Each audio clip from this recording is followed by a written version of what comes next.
The Giro D'Italia is live and on demand, each and every stage on GCN+.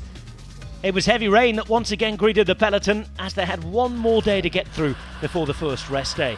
9 consecutive stages, most of them under bad weather, and Andreas Leknesson, the man who dominated things in the Maglia Rosa. The 5th day was likely to be his last though, a 35-kilometre time trial from Savignano sul Rubicone all the way to the outskirts of Cesena and the Techno Gym village. 3 time checks along the way, as flat as a piadina in these parts, pan flat, and 35 Ks, one for the big gear merchants. And it would be those big gear merchants who'd come to the fore. Stefan Küng and his teammate Bruno Armirail setting the early fast times, and they would take the throne off of Bauke Mollema once they got to the finish line. 41.32 was soon bettered, and just a few seconds quicker, Stefan Küng, racing in Grand Tours for a few years, racing in the rain here, 4 seconds quicker than his teammate, hoping that that'd be good enough for his first Grand Tour stage win. Alexander Vlasov would race really well for Bora Hansgrohe. And Theo Gegenhardt would put in the time trial performance of his career to date. Quicker at all of the time checks on the way through, and quicker at the finish line. 2 seconds faster than Stefan Küng. More disappointment for the Swiss, but for the former Giro d'Italia winner, delight.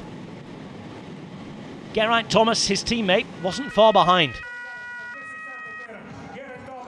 And it would be that as far as the timing was concerned as well. 1 second quicker on the finish line. Geraint Thomas in the box seat to win his first ever Giro d'Italia stage. Joao Almeida was Mr. Consistent as ever, that without being top of the charts. And Primož Roglič, starting relatively slowly compared to his competitors. Down even on the likes of Leonard Kemna. Remco Evenepoel started 3 minutes afterwards, and he was blitzing it early on.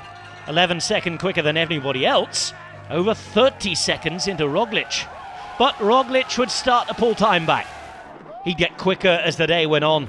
A good negative split and a good time trial from the Olympic champion.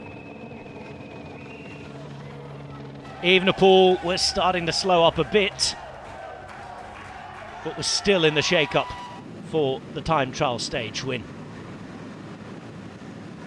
Into the final kilometre, and it was a nervous watch for Thomas and Gegenhardt. It was a fraction of a second in it in Evenepoel's favour.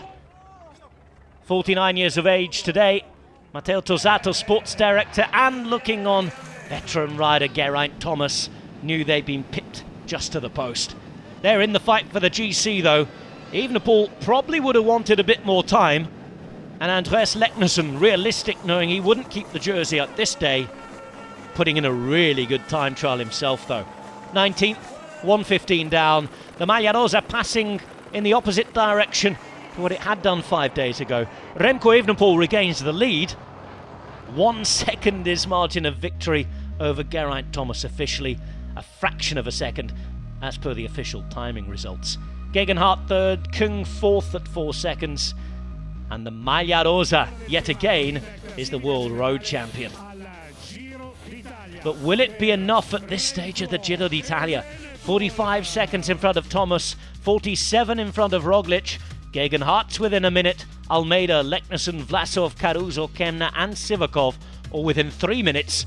The Giro d'Italia is on. Stage 10, when we reconvene after the rest day, will be a day that has a really tough start. Over the northern end of the Apennine Hills, passing from Emilia all the way into Tuscany, and a finish at Viareggio by the sea. First part for attackers, second part may be for those who could bring it back for a sprint. Almost 200 kilometres again. And how will those rest day legs be? Remember, you can watch it live and on demand on GCN+.